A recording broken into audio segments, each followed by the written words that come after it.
It's hard not to be human and say, damn, y'all sure. like y'all not really feeling me like that? Like y'all made me go out here and find a team to match this Maybe deal? after this playoffs, they can meet in the middle somewhere and not make them go get it.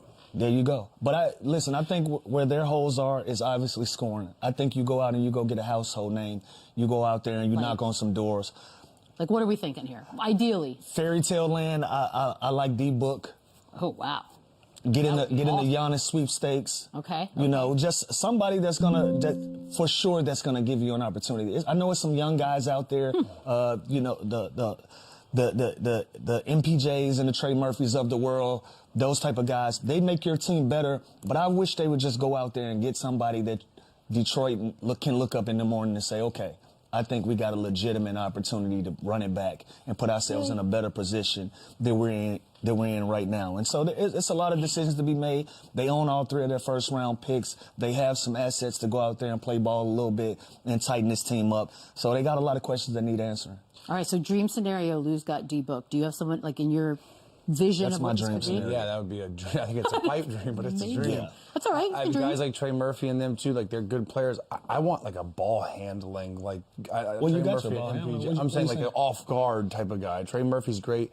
MPJ's. I'd rather like an Austin Reeves type at a certain number. Well, that could be a you thing. can have him run the offense. Let Cade play off the ball a little bit. You make a run for Kevin Durant? Like. Yeah, do you do that just for a season and see what happens? I'd rather someone younger to grow with this core that they have. But, yeah, if you got a chance to go get Kevin Durant, of course, I would try and do that. But I just think that they definitely need more offense. Like, think about it. This team was a Game 7 away from going to the Eastern Conference Finals. Sure. Tobias Harris, and I love Tobias Harris, as their second-best player. It's pretty impressive. So it just had to But work. again, that's a vet. That's an OG. Yeah, if you can get somebody, you can re-sign him too with that's the second guy. Okay. Like, I don't think he's going to not mad demand at it. crazy. I think you bring not mad Tobias at Harris back. I think the fans should love him. The fans should want would him back. think so. Thompson, I think, is eligible for an extension too, which he's going to get a bag. Just his athleticism and the way he defends. I think it all depends on what number you can get Jalen Duren for. And same with Thompson. Those are 2 young studs that you probably want to keep, and that they fit the identity and the culture of Detroit Pistons basketball 1,000%. It's just at what number? I wonder how much of this, too, is Giannis dependent. Like, so many teams, I think, are going to be frozen. I mean, obviously, you can't do anything until later anyways. No, but I think he's going to be the top brick that has to fall before things really That's why I said. That's why I said fantasy land. I don't think he lands. Domino. Yeah, I don't think he lands in Detroit. But fantasy land, if I want a big name, I'm throwing him out there. But I don't think it happens. Yeah, no, I think it's fun to think about that because you never know. So what we get out of that, an Eastern Conference situation with Cleveland and New York. That bad boy starts tomorrow. All right, Chandler. I hadn't seen the Knicks play in so long. Yeah, they've had birthday I almost parties. feel like I got to pick Cleveland. That's the only team I've seen play in a while. Yeah, they got to be rusty, right? Am I the only one, and this is me being negative, but am I the only one that once this game ended last night was like, congratulations to the Knicks, you're going to the finals? Really? I felt that like immediately. Well, no, it taught me out of it. That. No, here's the deal. I don't want to feel that. So if you can talk me out of it, the way the Cavs played last night, they can play with anybody, including those 2 teams in the Western Conference. If they're that dominant with those 2 bigs, and Donovan Mitchell is that efficient and plays that point guard position while scoring the basketball, and you're getting 20-plus from Merrill, and Strus is making shots. Yeah, that's great. If they play that version with that type of toughness and defense, they can compete with anybody. Now, the Knicks, again, what have you done for me lately season? We haven't seen them play in a month. Like, they have been rolling. They've been playing better than anybody in this postseason, and they're rested, and OG's back now practicing with the team. Like, he's probably going to be back, and he's been their second-best player all postseason. So I think this is going to be a highly competitive series. I think it goes 6 or 7. I got to give the Knicks just the advantage is how they've been playing, and now they should be fully loaded by the time this series actually starts. But yeah, I feel like I don't even know them at all. I need to watch film. Who are you? It's been so long since they've played. Like, legit, I've watched them have, like, Josh Hart had a whole birthday party for his kids. Like, this has been, like, days and days that they've been doing this. Lou, do you have Knicks coming out of this as well? I do. I like the Knicks. See? You got to show respect to the team that took care of business and afforded themselves some rest, right? Like, we just watched Cleveland, and we kind of get lazy, and we like, dang, they had a great game last night. But it's a reason why the New York Knicks been off for quite a while, because they took care of business. They're well rested. They've been able to get OG back in the lineup. And I think they're just prepared for the task. I think they know that this is an opportunity for them to really get to the NBA Finals.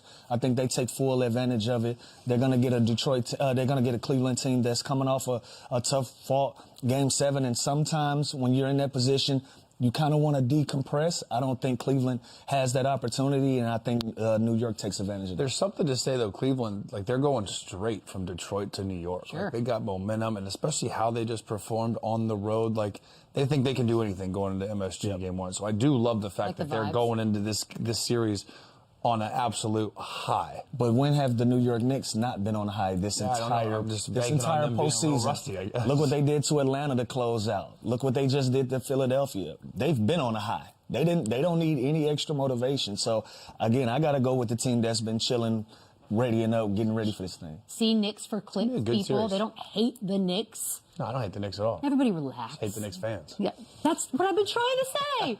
We're going to take, if you would have predicted, you might have predicted he would have done it, Lou, but what have you seen so far during this playoff run for him?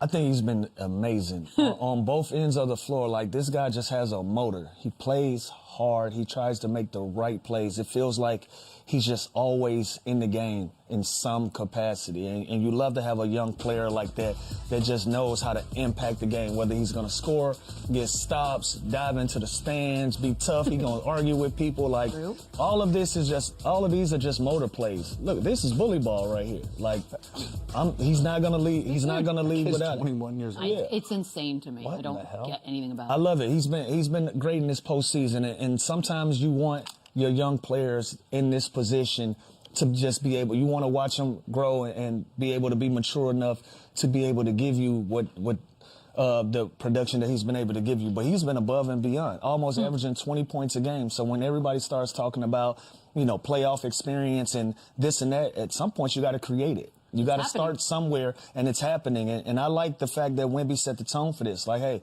these teams don't have a lot of experience either, so what's the difference? And I think San Antonio has taken advantage of that. They're well respected, they're well coached, and these guys have a hell of a lot of confidence going into this next round. But Stephon Castle has been able to benefit the most from playing next to the alien and Victor Wembanyama and just being able to do everything that's needed that he doesn't do. Yeah, I just like when I see a young dude like this just up his game even more in the postseason. Like, it is insane. The impact that he's had all year long has been just remarkable, right? With defensively, just dogging dudes, 94 feet, picking them up while still running this offense in the half court in transition. And he's continued to get and work on his outside shot. Now he's coming a way more consistent, reliable three-point shooter. So he's made the jump from 16.5 points to 20 points in the postseason when it matters the most, when it's pressure-packed, when your team needs you to survive and advance. This kid has been unbelievable, and he's not just a one-sided player. He's one of the best two-way players that we have in the game, and he's 21 years old. Like, it really is crazy. He's the perfect fit with Wemby. He's the perfect fit with these other guards like Fox and Harper because he does what they do not do and what most guards don't do, and that's rebound, block shots, and defend 1 through 4. Like, it's ridiculous. Sure. How are we feeling about Slash Brothers as a nickname for Harper and Castle? I hate it. I don't like it either. I'm all set. Can we come up with something better?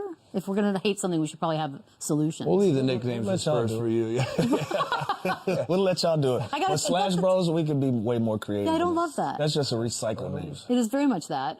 Think of them like slashers. I don't either. Like, that's okay. So we're saying no to that, but we will get back to you with some backup options. Wemby, first playoff appearance, and here we are in the conference finals again.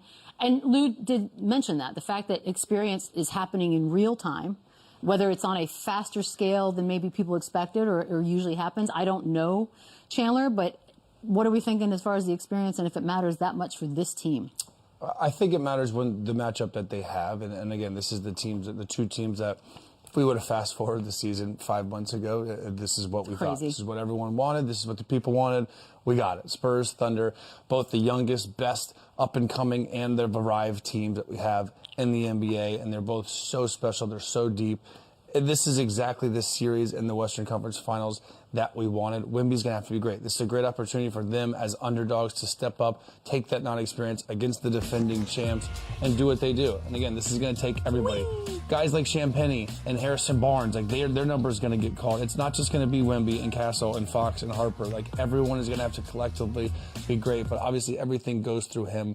We know his impact on the defensive end, but he's got to stay out of foul trouble. He's got to be aggressive early. Like how he set the tone in those game ones and the All-Star game even. win. I need that in game 1 of the Western Conference Finals. I don't see why he wouldn't get it. He's got to be great. Yeah. With all of those guys that Chandler mentioned, and when you start talking about experience, right? The deeper they go into the playoffs, they have to understand the expectation level goes up. So does experience matter? At this point, it absolutely does, because you're playing now. You have the matchup that you wanted. You're playing a defending champion, and you're playing a group of guys that's already been there. As you can see last night, how they celebrated each other, how they were able to do that for SGA.